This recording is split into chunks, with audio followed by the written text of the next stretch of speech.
Good morning to all of you. Today we are going to discuss the case relating to the pardon by the governor and also the remission of sentence power by the state. That is, we are going to discuss the topics Article 161 of the Constitution of India as well as Section 432 CRPC. Yesterday and day before yesterday also, there was a lot of discussion on these topics in the case of Mr. Perari Valan. You may be knowing, on May 21st of 1991, the former Prime Minister late Shri Rajiv Gandhi was assassinated in Tamil Nadu in an area called as Thiruperambudur. And in this case, Nalini, her husband, so many people, Shivarajan, so many people were involved, and among them, Perari Valan is one of them. Right? They have been languishing in the jail for the past 27 years. You may be knowing the incident took place about 30 years back when Rajiv Gandhi was on his political campaign in Tamil Nadu. He was assassinated with the so-called human bomb. Right? So they were arrested. They have been languishing in the jail for 27 years. Some of them gave birth to some children like Nalini. Her husband, Sutindra Raja, most of them are there.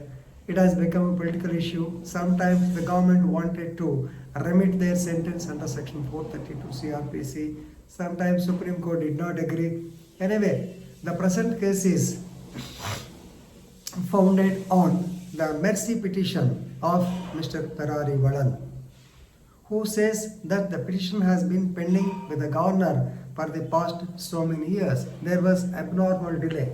You may be knowing, justice delayed is justice denied. Actually, in 2018, I believe, September 6, 2018, the Supreme Court stated that the governor is at liberty to decide on the remission petition of the so-called Perari Valan.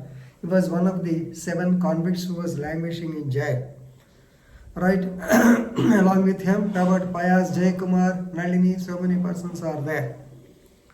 In September 2018, the government of Tamil Nadu, they have recommended to the governor for release of all 7 convicts. There was uproar and of course it was stopped.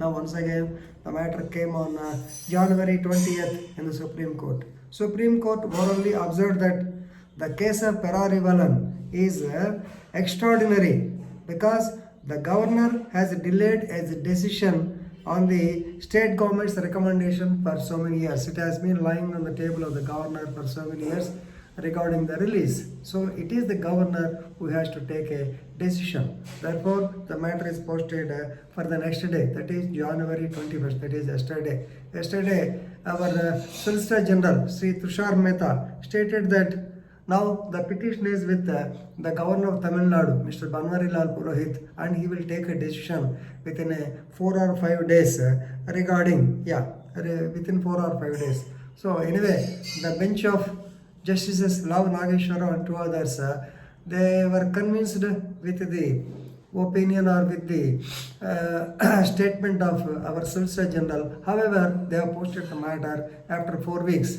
Because normally, even though you say 4 days, it may say it takes so much of time. The governor has to apply his mind. He may have to consult the Advocate General like that. Anyway, the matter is posted for 4 weeks later. Right? Now, let us discuss the legal provisions. Article 161 of the Constitution of India says, it tells about the power of the governor to grant pardons. It is one part. Normally, the President of India will give the pardons. Normally, the governor does not do. But he has got a power. And to suspend, remit, or commute sentences in certain cases. Yes, definitely, he can give remission. He can, suppose if a person is punished for 10 years, jailed for 10 years, he can remit it to 2 years or 3 years like that. So, he shall have the power to grant pardons, reprieves, respites, or remission of punishment to suspend so and so against any matter of law. Right? But in a famous case, I think it is Epur Sudhakar and another versus State of AP and others 2006. So power of pardon is subject to judicial review. Of course, power of pardon means only the power. If he is if he has tendered pardon, they will not question. But the circumstances under which he has tendered the pardon, they will be taken up in the judicial review. Now we will go to section 432 CRPC. 432 gives a power to the state to suspend or remit sentences. So whenever any person has been sentenced to some punishment, maybe 7 years, 10 years or like for an offense, the appropriate government, please remember, the competent government, the appropriate government, the state government, so at any time can suspend the execution of his sentence or suspend the sentence or remit the sentence. This was used by late N.T. Ramarao, Chief Minister of Andhra Pradesh N.T. Ramarao, in a case, it is called as Bobbepalli murder case.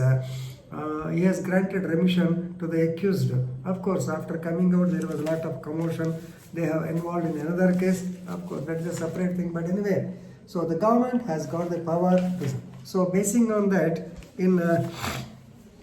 on September 9, 2018, the government decided to release all the accused by so and so. By this, using the provisions of 432 CRPC. At that time, there was a lot of commotion. Anyway, since the matter has been has come into the Supreme Court and already a decision is likely to be taken by the governor, definitely I think a positive result may come.